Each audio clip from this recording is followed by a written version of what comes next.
O nosso trabalho é sobre estabilizadores no breaks. Os componentes do grupo são Bruno, Douglas e Guilherme.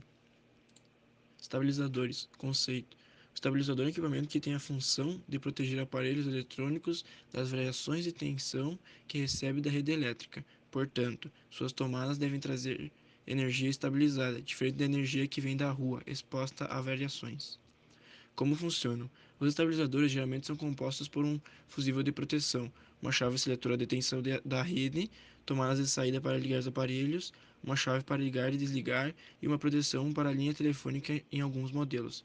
Espera-se que os estabilizadores sejam capazes de nivelar a tensão elétrica, a voltagem da rede e assim os picos de energia não afetarão diretamente os aparelhos. No momento em que há um aumento da tensão na rede, os estabilizadores devem agir e regular a voltagem sobre cada aparelho, evitando, dessa forma, que esses sejam queimados. Já quando a rede sofre uma queda na sua tensão, o estabilizador aumenta a tensão, impedindo que os aparelhos desliguem. Para proteger o equipamento, o estabilizador queima no seu lugar. Isso ocorre porque tais aparelhos mantêm dentro de si um fusível de proteção, que é queimado em condições de grande instabilidade na tensão da rede, cortando o fornecimento de energia e impedindo que as voltagens instáveis não alcancem o aparelho. Componentes. Os componentes básicos de qualquer estabilizador são um transformador e um seletor mecânico, um relé, que ajusta a tensão que possui alguns degraus lógicos de aumento e redução, e na medida do possível tenta usá-los para ajustar a tensão de saída, mantendo-a próxima de 115 volts. Vantagens e desvantagens. Vantagens. Protege o computador de queimar devido à variação de energia. Protege o computador de queimar devido à queda total de energia. Tamanho e peso são menores que a de um no-break. Preço mais acessível. As desvantagens são: em uma queda de energia, o computador simplesmente se desligará, pois não possui uma bateria interna, apenas passa energia limpa para o computador. Bom, eu vou falar sobre os no-breaks. Então, um no-break ou UPS, fonte de energia ininterrupta, é um condicionador que regula a voltagem e a pureza da energia que chega até os eletrônicos conectados a ele. Além disso, o no-break também é responsável por alimentar os dispositivos em caso de queda de luz, através de uma bateria. Como os no-breaks funcionam? Os sistemas no-breaks são sistemas responsáveis pelo fornecimento de energia condicionada, sem interrupções, para cargas críticas, mesmo durante uma falta de fornecimento de energia da concessionária. Além de garantir a continuidade do fornecimento de energia, os no-breaks também são capazes de controlar a qualidade dessa energia, não só durante as faltas, mas também nos momentos em que a rede elétrica apresentar um comportamento instável, que excede os parâmetros suportados pela carga. Os no-breaks protegem seus equipamentos e seu patrimônio. Eles protegem, pois quando dá uma queda de luz, ele tem a bateria que deixa os equipamentos ligados. Assim não ocorre a queima desses equipamentos. Então, os componentes do no-break são o circuito retificador, que é um carregador. Ele converte a tensão alternada em contínua, para alimentação do inversor e também para realizar a carga do banco de baterias. Em algumas topologias, o circuito retificador e carregador são independentes, o que normalmente traz benefícios ao banco de baterias. O banco de baterias, responsável pelo armazenamento de energia, utilizado para alimentar a carga durante falhas da rede elétrica. Circuito inversor, converte a tensão contínua proveniente do retificador ou do banco de baterias em tensão alternada para alimentar a carga, controlando constantemente a sua amplitude e frequência. A chave estática transfere a carga para a rede de entrada do no-break, em caso de falha do sistema, ou para a realização dos processos de manutenção preventiva ou corretiva. Então, são três tipos de no-breaks que tem: o standby, ou offline, mais básico e barato do mercado. Esses modelos confiam somente na bateria interna para conter oscilações de energia, ou seja, podem não possuir medidas de proteção contra surtos. Um no-break standby não evitará que as oscilações de voltagem diminuam a vida útil do aparelho eletrônico. A linha interativa. Esse outro modelo, um pouco mais avançado que o anterior, possui uma peça chamada de regulador automático de voltagem, também conhecido como AVR. Essa peça regula as flutuações de voltagem recorrentes na rede, sejam elas para mais ou para menos. Os no-breaks online. O melhor e com um preço muito mais elevado, possui dupla conversão. Em palavras mais técnicas, a energia que entra em corrente alternada é primeiro convertida para a corrente direta, abastecendo a bateria interna e ligando uma peça chamada inversor.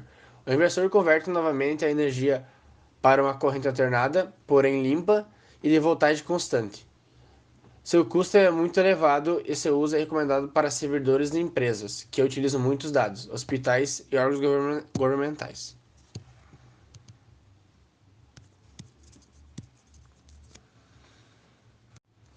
Então, as vantagens e desvantagens do no-break. As vantagens é que ele protege o computador de queimar devido a variações de energia, protege o computador de queimar devido à queda total de energia, pode durar até 15 minutos ligado, dependendo dos componentes do computador, para salvar seus trabalhos. Aumente o tempo da vida dos componentes eletrônicos do computador por passar uma energia limpa para o mesmo. E as desvantagens?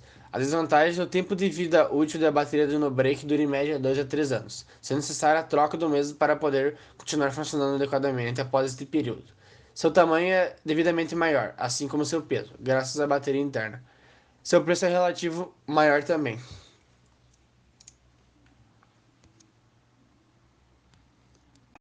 Curiosidades.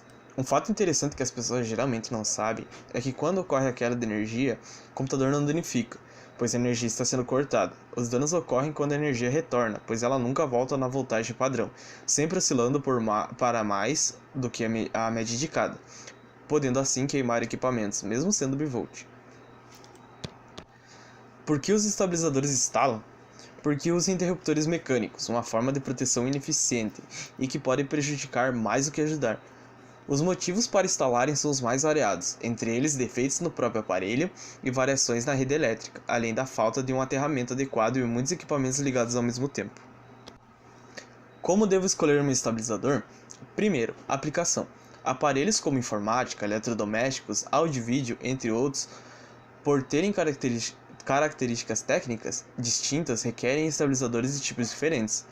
Confirme na embalagem a aplicação destinada ao estabilizador. Segundo, potência. Na embalagem é informada a potência que o estabilizador suporta. Confirme se esta atende a necessidade. Para isso, faça a soma das potências dos equipamentos a serem ligados ao estabilizador. Lembre-se, a potência do estabilizador deve ser superior ao valor dessa somatória. Tensão, voltagem de entrada e saída. Verifique se a tensão entrada e saída do estabilizador é compatível à tensão de rede elétrica local e do aparelho a ser ligado. Os estabilizadores são fabricados em várias opções de tensão de entrada e saída. Eu vou falar um pouco mais sobre como calcular a potência do estabilizador e quanto de estabilizador precisa para proteger esses equipamentos de informática. Quando a potência estiver em volt-ampere ou não estiver indicada, conferir atrás de cada equipamento o valor de tensão seguido de volt e da corrente elétrica seguida de ampere. Então multiplique os valores de tensão e corrente para conseguir o valor da potência em volt-ampere. Faça o mesmo para cada um dos aparelhos a serem ligados ao estabilizador e some as potências para conseguir o total em volt-ampere. Ao comprar um estabilizador, lembre-se sempre de escolher um cuja potência seja no mínimo 30% para que a soma maior que a soma das potências dos aparelhos que serão conectados nele. Segundo, quando a potência estiver em watts, multiplique o valor do consumo ou potência em watts por 1,52. Quando o fator de potência for 0,64, então 64 igual a 1,2. Para obter o resultado em volt-ampere, faça o mesmo para cada um dos aparelhos a serem ligados ao estabilizador e some as potências para conseguir o total em volt-ampere. Quando o fator de potência do equipamento for, por exemplo, de 0,9, o valor de consumo ou potência deve ser multiplicado por 1 vezes 0,9 igual a 1,1 para se obter o resultado em volt-ampere. Recomenda-se adquirir um estabilizador de modo a utilizar inicialmente apenas 60% da sua potência, de modo a que com esta folga você não necessite trocar o estabilizador disponível do sistema.